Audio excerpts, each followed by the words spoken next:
Good afternoon, everyone. My name is Tyler, and this is my partner Andrew. And today we're going to be making a presentation on our report titled "Comparing Design Build to the Traditional Project Delivery Method." So this report will be exploring the increased popularity of the design build project delivery method in the industry, and we've concluded this is because of cost, schedule, and quality of a project. So how the traditional method, otherwise known as design, bid, build, came to be in the early 1900s.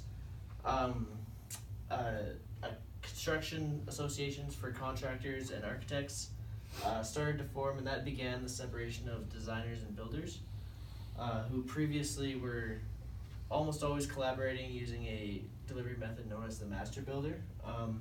So by the mid-1900s, designers and builders were completely separate. The passing of the Miller Act also helped cause the separation, and the Miller Act essentially started the process of bonding in construction. So designers also, they didn't want to be held liable for the contractor's bonds, which comes from the Miller Act, which were required, and they didn't want to be held liable for the performance of the work by the contractor and the quality that would come from it. So this traditional method consists of three parties: the owner, the architect, and the contractor. The owner is the one who has the idea and has the land and money to pay the contractor and architect, and he has a contractual agreement with the architect and the contractor.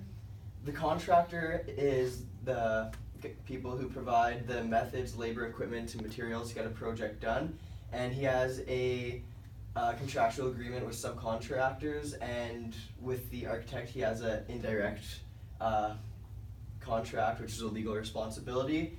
And then the architect has a contractual agreement with the subcontractors and the owner, and the architect is responsible for designing the building according to specs. And that is... So, the design bid method is the second project delivery method that our report will discuss.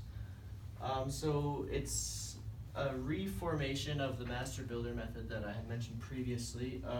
So essentially the delivery method utilizes a single entity to design and build a project rather than two separate entities with the architect and the contractor. So reasons that owners began to reutilize this project delivery method was because construction methods became really complex, and essentially builders and designers need to collaborate their efforts in order to be able to complete the design properly. And the owner is in a contractual agreement with one design build firm rather than two contractor and architectural firms. So that's everything for today. Thanks for watching, and do you have any questions?